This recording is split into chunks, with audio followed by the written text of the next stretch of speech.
I want to say that I'm quite excited to be given this opportunity to share with you some of the ideas that I've gathered over the years. I'm going to talk to you on the topic, the pursuit of excellence. And if you well remember, Yao upon Krumah in his concluding remarks, he says that we should work towards excellence on a daily basis. Working towards excellence on a daily basis. I'm going to divide excellence into 4 components. First, we're going to look at brand, initiative, innovation, and timing. Perhaps if there's one word that has been abused so much, it's the word excellence.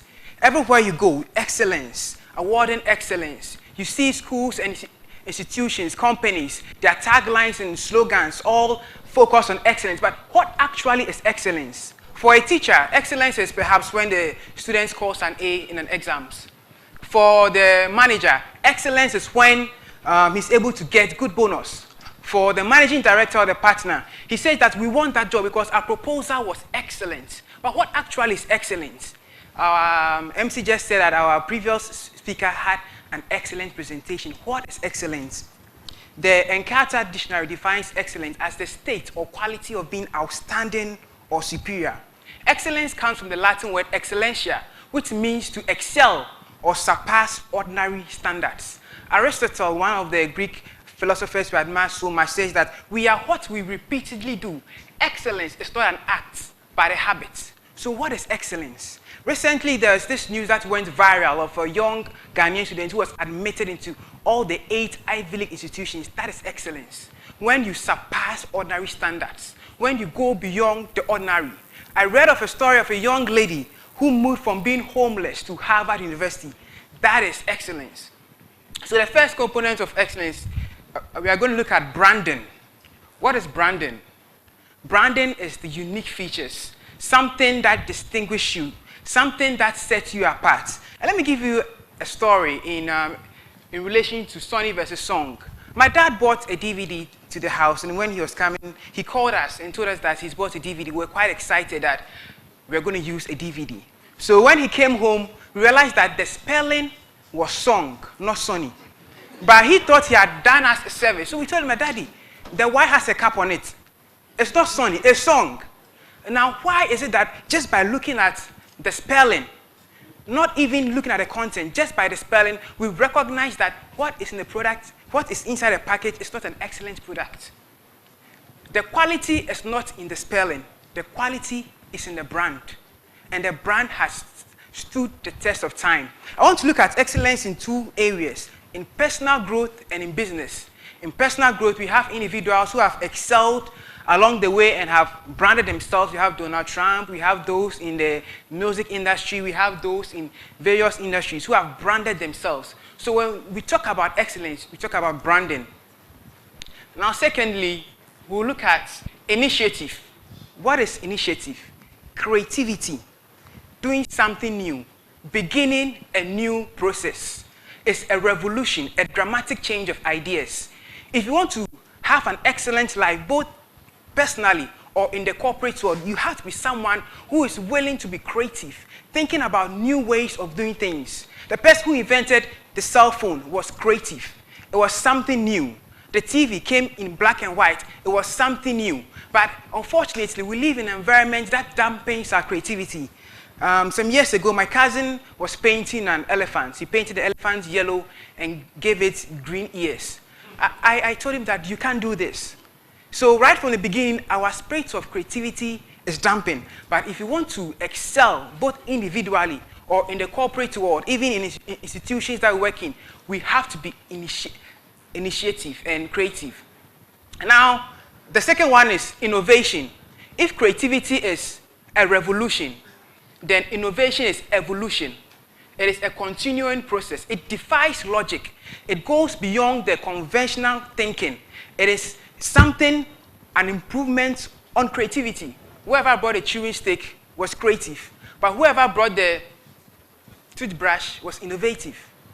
First, we had water in rubber bag. Now we have them in sachet water. That's innovation. I could go on with so many examples. We had cocoa in rubber bags. Now we have them in nice packaging. We had fufu where you had to spend energy to pound. But now we have them powdered. That is innovation, improvement.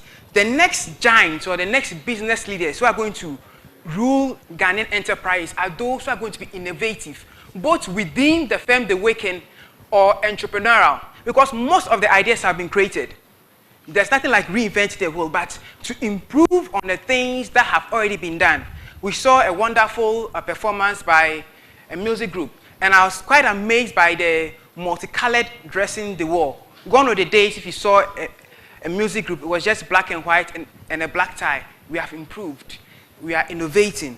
So excellence life, both individually and in the corporate world, would also involve innovation. Now, what is the future of innovation in Ghana?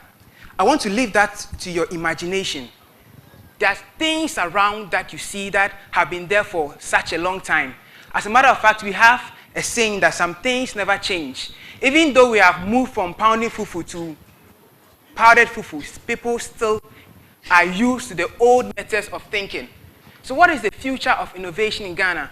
What are the young men going to do? What are the ways of thinking? How are we going to inspire creativity in our nursery, in our kindergarten, in our primary schools? The people will start thinking of new and better ways of doing things right from a young age. Time. Time is very, very important when it comes to living an excellent life. An excellent life is, like I said, being outstanding, being superior, being unique, being exceptional. One who is excellent has proper management of his time. His time is his value. Let me give you a personal story about time. I had an opportunity to school abroad, and I was a math tutor. And any hour that I taught students, I was paid $7.50 per hour, which was the minimum wage. But I had a student off campus that I was also teaching. So when he comes in, I charge $20 per hour. So one day I decided to tell my manager in the math lab that I'll be teaching my students off campus today, so I'll not be in the math lab. So I didn't go to the math lab on that day. I waited for my student off campus. He did not come. So 1 hour. That 1 hour, I just sat down and I realized the value of time. I lost $7.50 and I lost $20. Either way, I lost money. That's excellent because I wasn't strategic either in my communication or in planning my time. The next generation of leaders are those who focus on time. They know time is value. They know time is money. Every second of their time makes a difference. So ladies and gentlemen, I want to inspire you about excellence. I want to know what your story will be in the next years. What will your story about excellence be? Will it be about your branding? And when it's branding, it's individual branding. A friend describes me as someone with red lips and a big head. Perhaps that might not be my brand, but what will be your brand that people would know you as being excellent? It might be the way you speak. It might be the way you carry yourself. It might be the way you dress. It might be your academic exploits, or even the way you are so productive at your workplace. So I want to inspire you this afternoon, perhaps this evening, that the next generation of Ghanaian leaders will have to be excellent. Excellent in their branding, excellence in initiative, creativity, excellence in innovation, improving upon things that are already in existence. There are so many problems that we talked about from our various speakers. We talked about traffic on the road, unemployment, and other issues. But as young people, when we spice our imagination with determination and hard work, we're able to improve some of the things that are crippling our economy. Thank you very much, and I believe you are the next generation of excellent people.